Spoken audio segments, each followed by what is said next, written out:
Hey everyone! Today we are doing a studio hangout for artists. If you are looking to strengthen and flex your art muscle, Art Prof is the community for you. We have tutorials, critiques, and more, and it's all for free. Clara, what are you working on for this studio hangout? Are you asking me? I wasn't paying attention. Clara. Sorry. I am painting a bunch of hamburger buns that we had at my mother-in-law's house about a week ago because they're just so cute. Look at them. They've got sesame seeds and poppy seeds. It's just so adorable. It's so good. Alex, what are you doing? I'm used reference photo on the Art Prof Flickr account of a little rabbit, and I'm just painting a little bunny. A little bunny. Here he goes. You know what the story is of this rabbit, Alex? No, yeah, because I know you took this picture too. Yeah, what's up? So I found this rabbit in a Taco Bell parking lot. What? Taco Bell parking lot. That's where he was hanging out with his friend. Man, it makes me want Taco Bell. And how? Taco Bell's got the best fast food fries. Deepti, what are you doing? I am making an animated painting, much like the one right here behind me, that if anyone follows me on Instagram, probably saw me post about this in the video. So basically every frame is on a single sheet of paper, so it goes kind of like down and then up and then down from left to right. And I'm improvising it as I go along. So you guys will watch me as my mind works its way through this painting.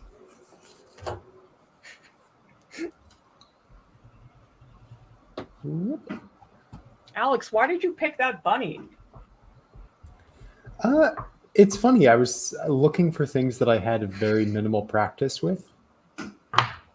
And it's been a long time since I've painted something specifically just an animal, really, but that was, like 100% fur.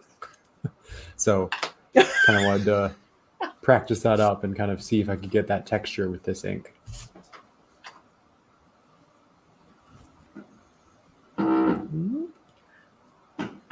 So tell us in the chat who is in the studio with us. And if you are in the studio, what are you up to? Because we would love to see what you make after the stream in our Discord. I love how Slutton has already got us going on the puns. Clara working her, quote, buns off. I love it.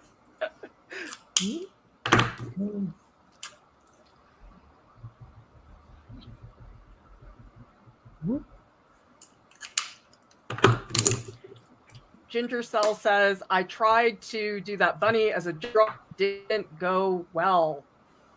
Bunnies are funny looking creatures. Mm-hmm.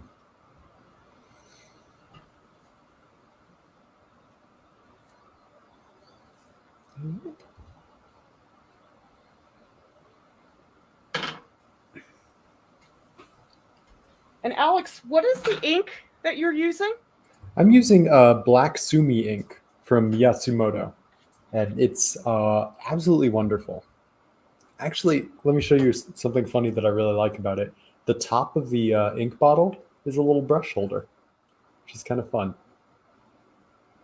But no, it's terrific. It's water fast once it dries, but very water soluble as I'm mixing with it. And yeah, I'm really loving just how thick and dark it can get when I get to those darkest dark points.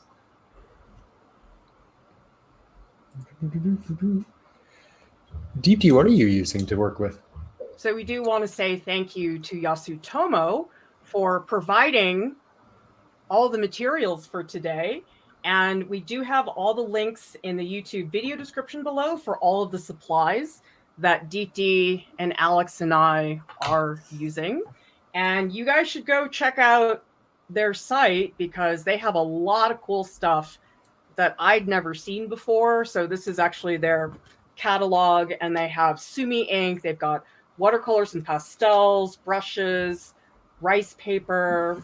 And actually, the paper that I'm using today is called mineral paper. It's really cool. It's not as plasticky as Yupo. It's a little bit softer, but you can do wet media with it. And I'm also using this super cool traditional Japanese watercolor set. And these are pigments that are actually used in Sumi inks, but they're in these like really cute little porcelain dishes, which I just love. Mm-hmm. Sorry, Alex, I cut you off of a delay again. No, that is all good. I was just going to ask what you and Deepti were using for your medium. So I am using this rice paper from Yasutomo, which is really cool. It's very thin and has a nice texture to it. And because I'm creating an animated painting, one of the cool things about it is that there's like a bleed that it gives to they gave me this liquid stylus pen, which is pretty cool. It's just like a fine tip ink pen that I'm using. And it creates this bleed, which is a little bit unpredictable, which I think is cool when it comes to animation because it's something you can't control. And then I'm using these fun gel pens, these gel extreme pens that they gave me, which come in really cool metallic and fluorescent-y pastel colors, and then a bunch of their oil pastels as well.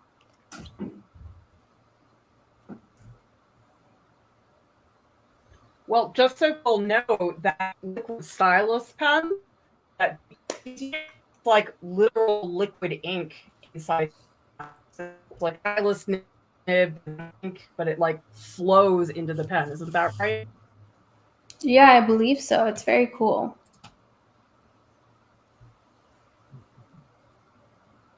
There we go. Oh man, Alex, that rice paper looks so fun. How are you liking those bleeds? It's so satisfying. This ink is really responding well to just like a layer of wash and then like dropping some ink into it. And it's like that perfect mix of going exactly where I want it to go, but also having a lot of good surprises as well.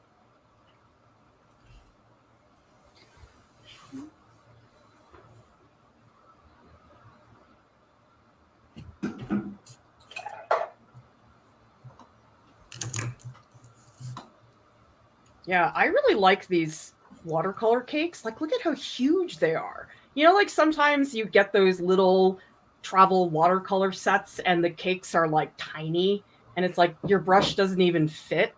Like, this is awesome. There's like Yeah. so much mixing space. I kind of love it. Like, you don't usually see cakes that are that gigantic. No, that's why I don't mess with like travel watercolor cases except for those. Those are great.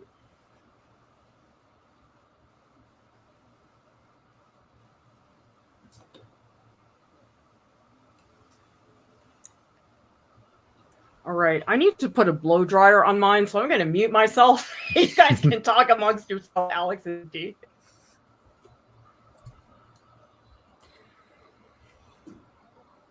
Tempted to do the same thing before too long. Wow, it's been so long since I've worked with ink. Are you Oh, finding that's it difficult? A little bit. Because it's not quite as like once it's there, you know what I mean? I'm used to things Yeah. where it's like you can do a little bit of give and take and subtract it a little bit.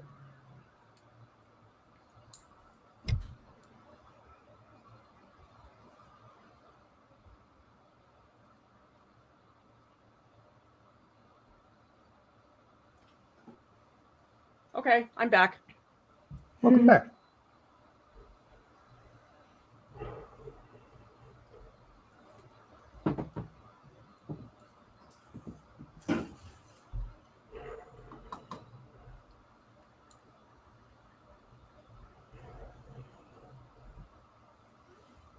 So Concuke is asking, what brand are the gel pens and watercolor cakes again? The brand is Yasutomo, and go to their website because they have so many supplies that I wasn't even aware of, and all of the links to the supplies that we're using, they're all listed in the YouTube video description below. And by the way, the brushes that I'm using, these are, I can't even pronounce this, Kumano Fude brushes, but they are from the Kumano region in Japan, and they have non-cracking synthetic bamboo. They're really nice. I like them way better than traditional watercolor brushes.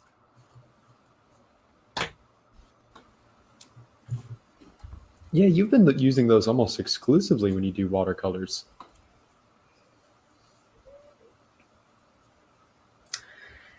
Alex, I'm so done with all those traditional watercolor brushes. They're overrated.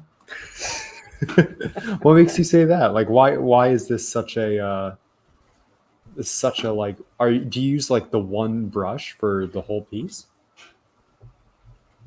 Pretty much. It's like really, really low key. That's awesome that it has that much flexibility, though.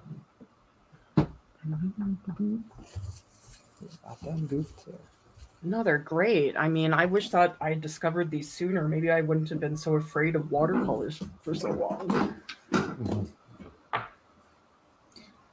Let's see here. Deepti, what are you animating? I don't really have a plan, but like I said before, it goes like down. Like if you're reading it like a book, you would read it left to right, but it goes like down and then up and then down and then up, like it snakes. So I'm just kind of like using the last frame as an inspiration for the next frame. And then when I get stuck, I just start coloring. So like if you look at it kind of quickly in that way, as if you're reading a book and you like start top left and then move down until you hit the bottom and then go to the next column and then move up until you hit the top. And just follow that kind of snaking pattern, you can probably kind of start to see the animation move. That's cool. Jennifer is asking, what don't you like about traditional watercolor brushes? I think for me, I don't like that there's so many different shapes. Like each shape is super specific and they're not very flexible because the shapes are so specific. Whereas the Sumi brush, I can get like really wide strokes and then like a super skinny stroke on the same brush. Whereas like a watercolor brush, I need to have the right brush to do that. And I don't know, I just don't like switching brushes. What about you, Alex? Do you switch brushes or? I absolutely, yeah. I'm a huge fan of traditional watercolor brushes. And I think for me, I like the switching brushes attitude. I'm trying to think of why I prefer it, because there are definitely times where I'll zone out and I'll find myself using the same brush for like large portions of the painting. I think it helps me plan ahead more and be more intentional with the mark makings I make. And I also don't let myself get overburdened with too many various watercolor brushes. So that's also a help.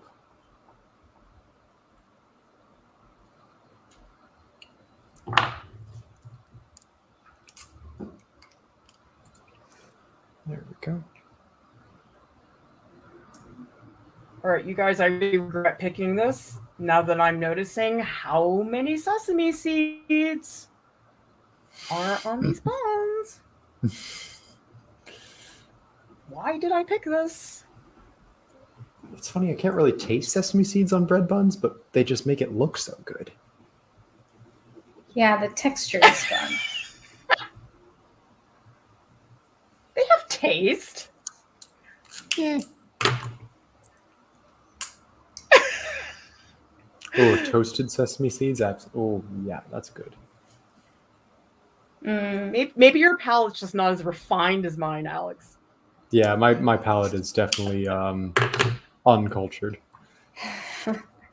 Uncultured. Mm-hmm. The daytime TV of palettes.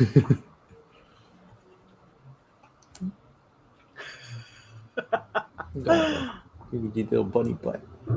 You're so fluffy. I think I'm going to give this painting to my dog. She Oh likes my the God. bunnies. What would your dog do with So a painting? I have thought of like getting paintings and stuff to decorate her little like sleeping area, like pictures on the wall that were like dog level. That's cute. Because yeah, you know, she loves squirrels, of course, but rabbits, she just goes ballistic.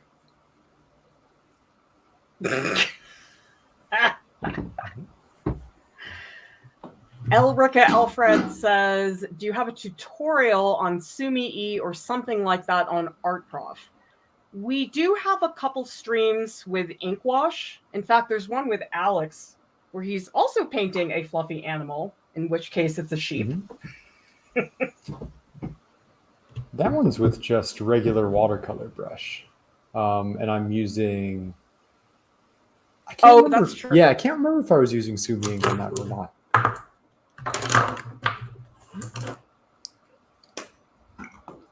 Maybe you were using a rapidograph pen. Anyway, if you want to see Sumi action, just look up my watercolor tutorials and you'll find them there.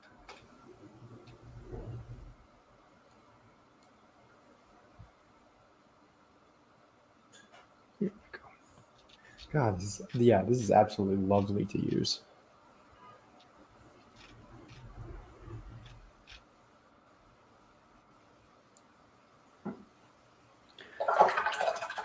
So we have a question here from Tolly for Alex. When making comics for middle grade, what type of stories do you think about? Ooh. I try to get myself in the mindset of like, think of what stories like you wanted when you were in middle grade, and kind of, I think that's the key, the biggest part. Like, I mean, I don't know, it's a big obvious one, but like I'm rereading Harry Potter now, and I'm just like constantly so impressed by like how those books grow in maturity as the audience grows in maturity. Like their intent, like it's just wonderful how like in the first book the reader and the main character are 11 and they have those attitudes, and then later they grow and grow. So I think, yeah, think of those stories that you wish you had when you were that age.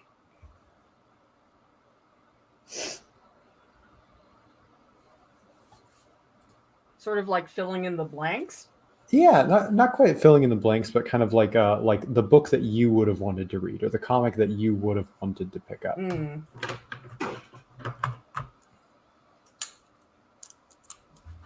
You have to do a fair bit of like time traveling, I think, of like keeping in touch with what your interests were.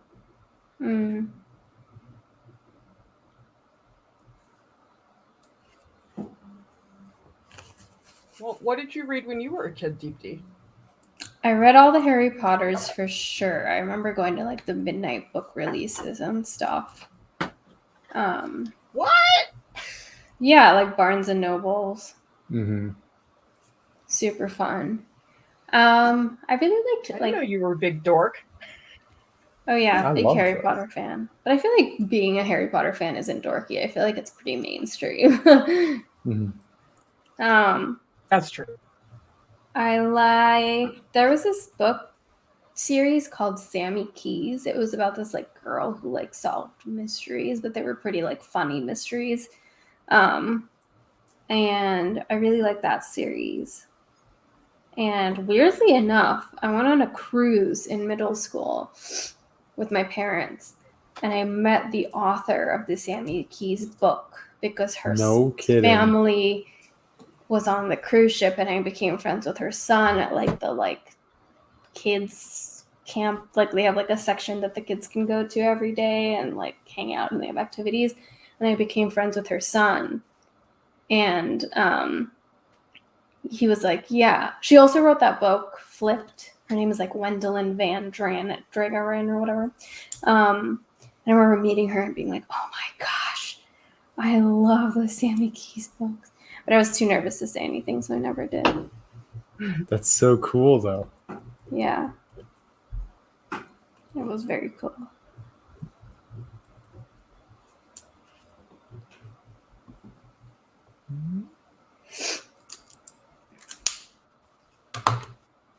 I always wanted to meet Beverly Cleary as a kid.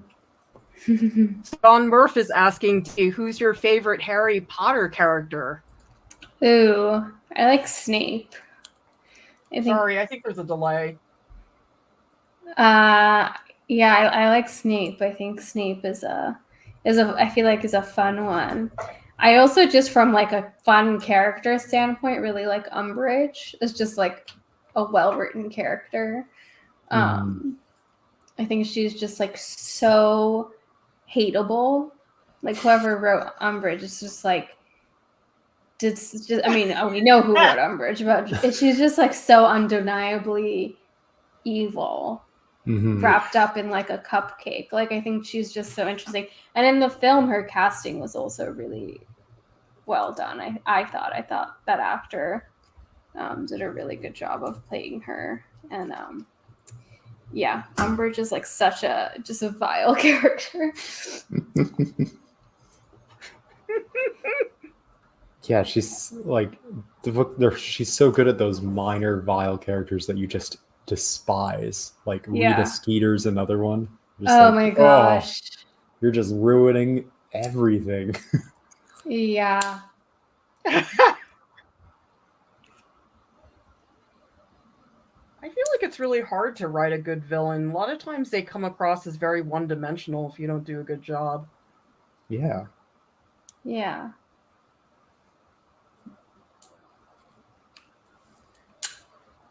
I hope Mealybug likes this. Like, for example, I really like Magneto from X-Men. He's a good villain.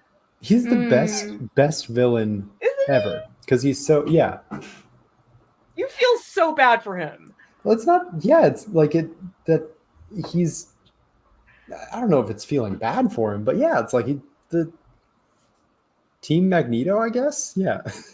I like him. Like the cut of his You know jib. a movie I just watched recently after many years that like I had a different perspective on was I watched the first Pirates of the Caribbean the other day, and my roommate and I were talking about how like it's actually kind of sad because all these like bad pirates who are like, you know, they're like zombies because they have this curse on them. It's sad because they just want the curse to like all we want is the curse to be lifted just so that they can like feel again and so that they can like eat food and like feel things because they've just been like you know and throughout the whole movie like when I was a kid and I was watching it I was just like, oh my god, these pirates, they're bad, XYZ, whatever. But then as an adult I'm watching it and I'm like, wow, they just have this curse on them because they took that Aztec gold, which is bad, of course, but like at the end of the day, they're just trying to reverse this curse and they just want to like eat food again. Like there's like all these moments where they're like, what are you going to do when you're like human again? And they're like, I'm going to eat like this. And I was like, this is kind of just sad. They just want to be whole again. Yeah. I haven't thought about that movie in a long time, but like if the heroes actually just sat down with them and was like, hey, how about this? Like, I think we could probably work this out. Yeah, the real villain in that is that Commodore Norrington, who's a creep and wants to marry Keira Knightley's character. Yeah. Even though she was like a kid and when he was like an adult. Yeah, that was weird. That's a bummer because he's one of those cases where it's like I hate that character, but I love that actor, you know? Yeah. So I'm like, oh, but you seem so trustworthy, but not. But not. Well, see, I kind of changed my mind about Keira Knightley because she was kind of annoying, her character in Pirates of the Caribbean. I mean, it wasn't really a very deep character, but I saw her in Atonement, and she was pretty good in that movie. Also, James McAvoy. He looks so good in that movie. Oh my god, he looks Wait, Clara, have you ever seen A Dangerous Method?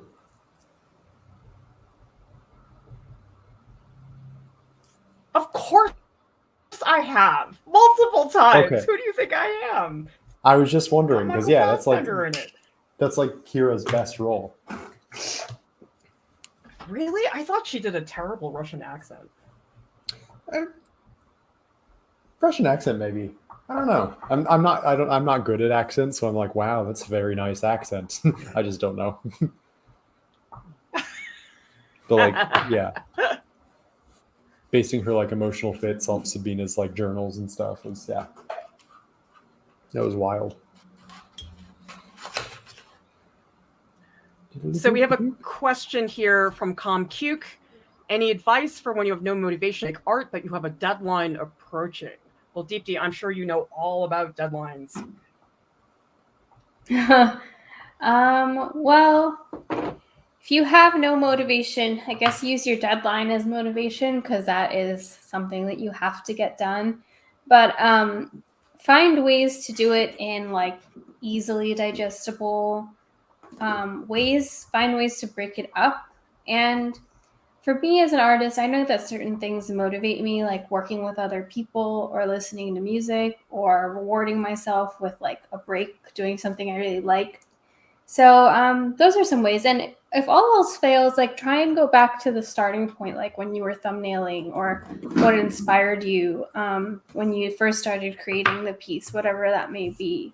And sometimes revisiting those beginning stages reminds me of like what inspired me and what got me excited about the piece to begin with, which I think is a good way of approaching, your work when you're feeling stuck. But what do you think, Alex? Yeah, so when you just said like let the deadline be your motivator, reminded me of like a reported like thing between like Alfred Hitchcock and Cary Grant, where Cary Grant was like, "Well, what's my motivation for this scene?" And Alfred Hitchcock just said, "Your paycheck."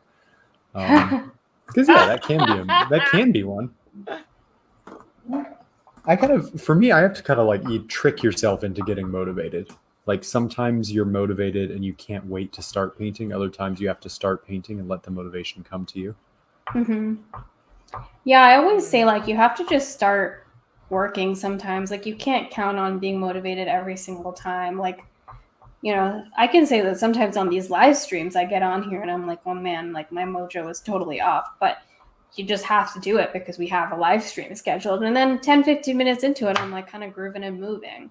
Because you're just kind of getting warmed up. So sometimes you can't always count on being motivated. So just jump in and play some fun music and see what happens. Yeah. And sometimes you just got to get it done the way you have to do dishes. I mean, I know that sounds a little bit depressing to treat your artwork that way, but sometimes it just has to get done. Like, I hate doing laundry with a burning passion, but I have to do it. Like, there's no way around it.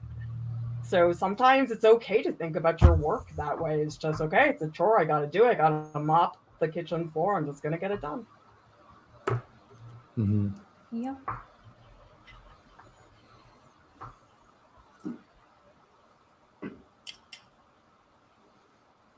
His little fluffy butt.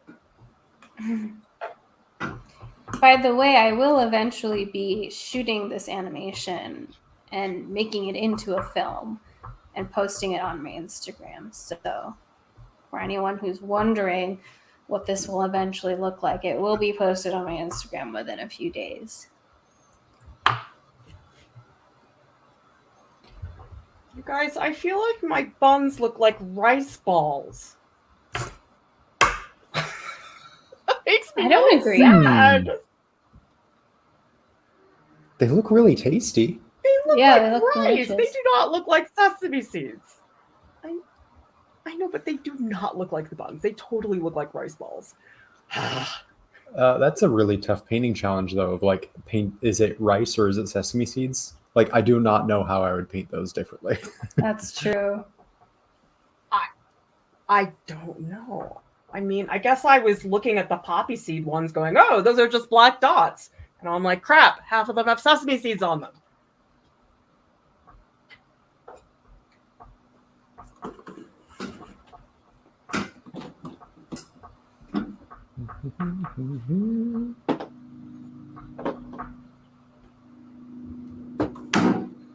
Actually, I think I'm going to use some of this traditional Chinese ink.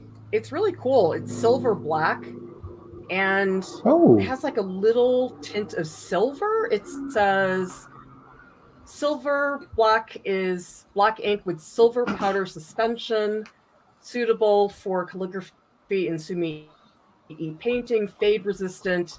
Silver reflect is more subtle on other papers. So I'm going to use this to do the poppy seeds. And I'm also going to use this bamboo pen, which is really fun to just dip your ink into. So we'll see. I don't know that I need silver on my hamburger buns, but it's just little sparkly poppy seeds, I guess. yeah. That's so exciting because, yeah, I've been curious about that ink. And I was like, oh boy, like I wonder what it's going to look like. Yeah, I don't know. Ooh. It's very intense. Oh, and it feels really good on the mineral paper. Ooh, I like this. Why didn't I pull this out sooner? Ah! It's bleeding everywhere. No! Help.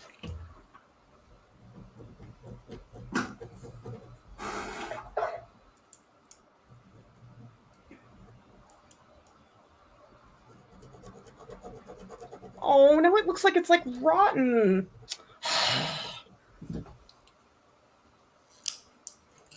Wiping that up.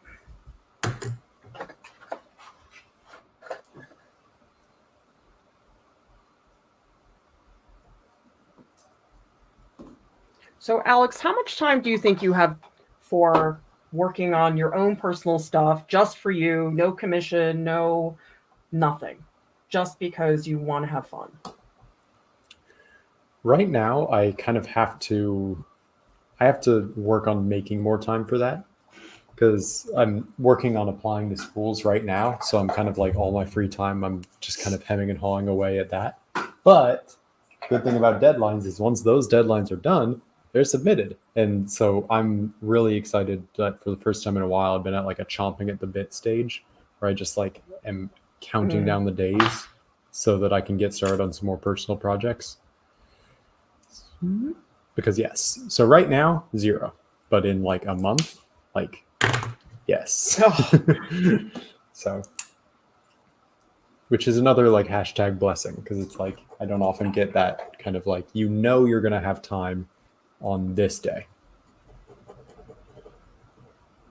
It's a very good feeling.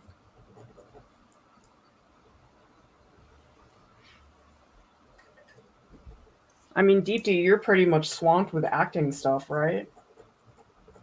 Yeah, unfortunately, I mean, not unfortunately, I enjoy it, but I have like 2 full-time careers basically. Like, I animate full-time, and that's like my money job, and then I also am an actor, so I'm auditioning all the time. And that's super time-consuming. So, I don't really have much time at all for passion projects, but I hope soon. I mean, these studio hangouts are kind of where I do it mostly, which is great. I know it is for me too. Isn't that weird? It's really hard to make time. I sometimes feel guilty. It's like I don't deserve it. Mm-hmm. Oopsies.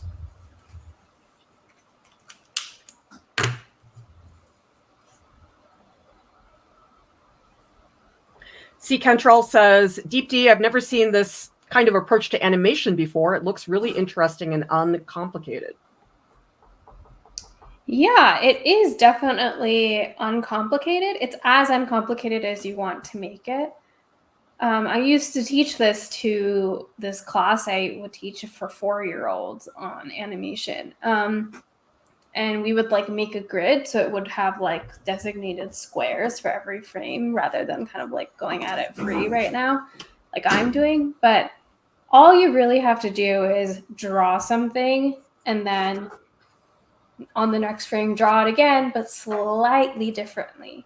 So what I did on this top left, which is my first frame, was draw a circle with 2 like wings, basically. And then the frame right below it, I drew the same circle and moved the wings a little bit as if it was rotating. And then in the next frame, I drew the same circle and drew the wings. So it's pretty simple. And I always tell people, don't plan. Just go literally one by one by one and don't think too much about it. So I think it's really easy to do and a great way to get started. And at the end of the day, like, this is a painting I did, which is that same method. If you go to my Instagram, you can see a better image of it. But every single one of these is a frame. And you have like an actual piece at the end of the day that you could like hang up, and a digital piece, which I think is really fun. Definitely not the first person to have ever done this, but So cool.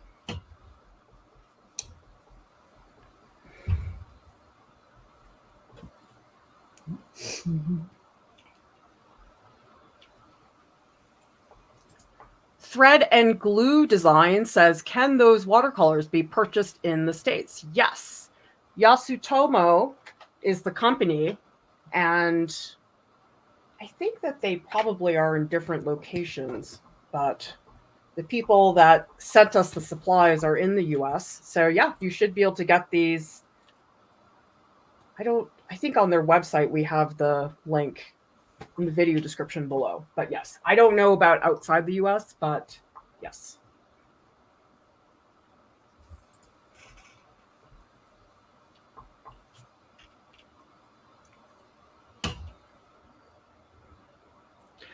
So Alex, we have a question from Tolly who's asking about trying to find ways to do art and combine my minor, which is speech, language, hearing sciences. Any thoughts about that, Ooh. Alex? How to combine? Oh, that's a really cool question. The first question is like, the art, does the art have to be visual art? Actually, yeah, I'm thinking like that would be a cool way of visual being the shared denominator between the concepts of like speech and language.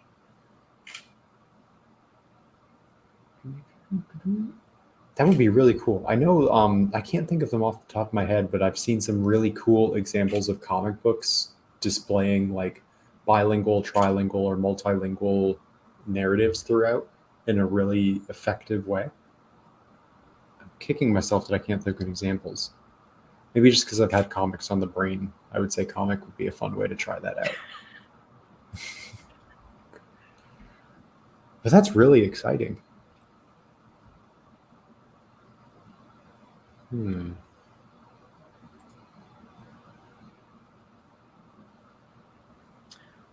I clicked on the wrong comment. So Nick is asking, that bunny's so.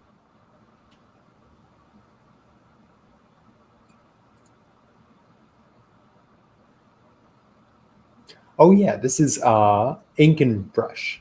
So the ink is just good old classic Sumi ink, and mixing it with, move the palette up above the bunny here. There we go. Ooh, So yeah, I'm just using a little bit of water. Yeah, this was from Yasutomo as well, and it's a nice porcelain. It's super easy to clean. Like I can just clean it, just practically put it in the dishwasher when I'm done.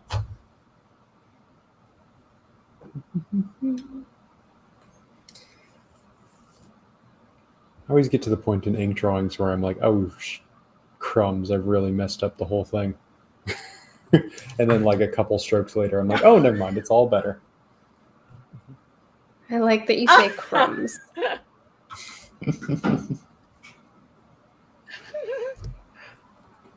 He's a little black bunny now. Because I use the ink so too dark. Soft, Alex. I just want to like run my fingers through his fur. I know, right? So I don't know if you can see because there's a bit of a lag. Photo. but I took an animation of it. Ooh. But it's maybe I'll put it on my Instagram story, like an in progress or something. I don't know, because it's kind of impossible to see. Yeah, it's kind of insane right now.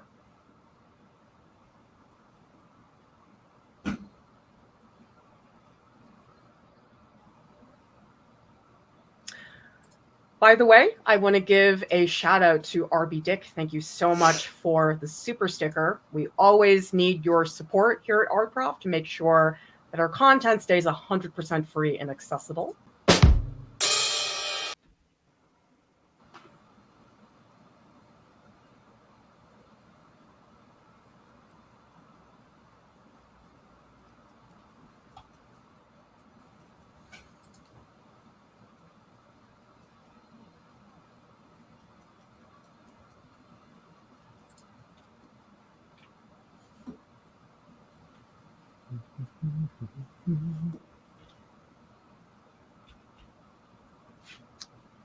See, Alex, I don't think I would ever draw a bunny because I would have like major Durer imposter syndrome and not ever want to paint a bunny again after I look at his watercolor of a bunny.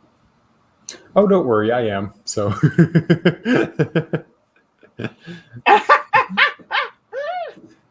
But yeah, no, this is like, I'm infuriating. Like, what do you think it was like being in an art class with Durer? Like, that probably sucked.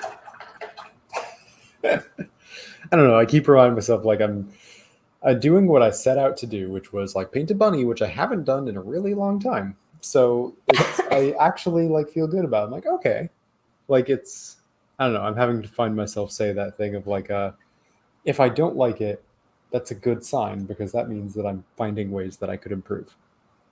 Bloop. Because yeah, this is the furthest thing from a dirt bunny. You're so positive, Alex.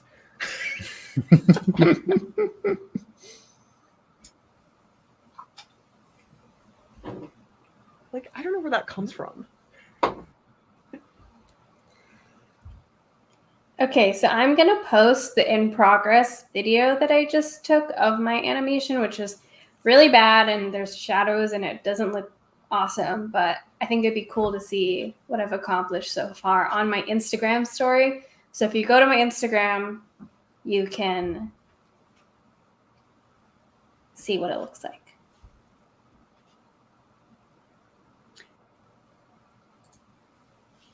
It's Menon.Deepti, everybody. Yeah, it's right there. That's my Instagram.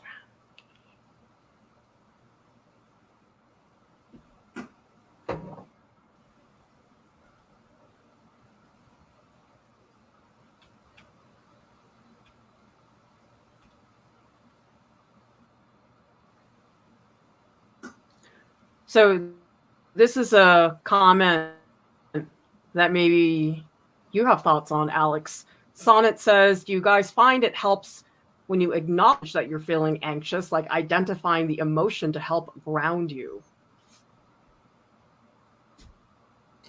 Yeah, that definitely helps me. Like as cheesy, nerdy as it might be, like that, like I must not fear bit is pretty handy. You know, just kind of acknowledge your anxiety in it, especially with painting. And I think that's helpful. Just kind of sit down if that's a cause of like what's keeping you from being unmotivated. Saying like, okay, I'm not motivated to paint. I think because I'm anxious about painting. I'm worried that I won't be good enough.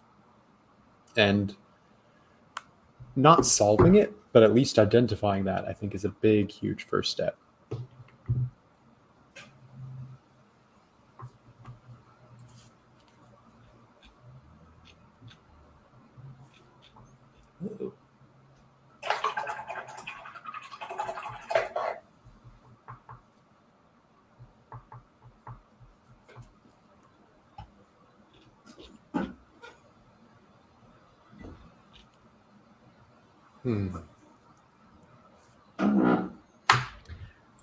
Queen is saying, this might be a sensitive topic. I was wondering what you think of the class ceiling for artists. Like working class and poverty class people have a much harder time breaking into art. Any thoughts on that, Deepti? Oh, yeah. I mean, there is definitely a lot of barriers in the art world. It can be so gate kept. But I think that, I mean, number one, the whole mission of Art Prof is to try and break down those barriers and make like a higher education, art education accessible to people as long as they can access the internet. But it is really difficult. I mean, a lot of these spaces are only accessible if you have like a key, which a lot of times means having a BFA or MFA. So it's difficult in that way. And personally, I'm constantly trying to think about how to break down those barriers. Even like awards that people win a lot of times are just because of who they know, and there's a lot of nepotism. But I think that the more that we can share knowledge and make art accessible and less like for the elite, the more we'll start seeing that people are getting equal opportunities in the art field. But it's definitely hard and something that I think about a lot. Alex, do you have thoughts on the matter? Yeah, echoing a lot of what you said. I don't know. It's one that it's hard to not get pretty bummed out by thinking about it. Of just like, oh, like all of the extremely talented artists that we're potentially just not seeing because they don't have access to let their work be shown. And I think the biggest step that we can all do is to kind of empower and create spaces for local artists to have their work shown. Because I think the problem is we have such institutions for art of like, oh, you can only be shown at these museums. Like, oh, your illustration only matters if it's published in the New Yorker. It's like, oh no, like what about like your local punk magazine? Like, there's all sorts of ways that I think that could be a way to combat it, is to really strengthen local art scenes and kind of taking some of that power away from those kind of big national machines of it. If that makes sense. Yeah. Mm-hmm. I want to say thank you so much to Sonnet for the super chat, who is asking, do you offer the drawing premium tracks on a regular basis? Can't make the deadline this Friday, but would like to sign up the next time you offer the class. Yes, we will be running the drawing premium track again. Can't remember the exact date, but if you go to artprof.org, there's a schedule with the upcoming premium tracks that you can all check out when you get a chance. Sorry, there's a major delay here. But anyway, Alex and Deepti will be in the Discord immediately after this stream. So you can hang out with Deepti and Alex in post live streams. And we'd love for all of you to share what it is that you were making during this hangout. And a big thank you to our Patreon supporters for providing the support that we need to keep our content 100% free and accessible. Everybody, thank you so much for hanging out with us. We will see you next time. Bye.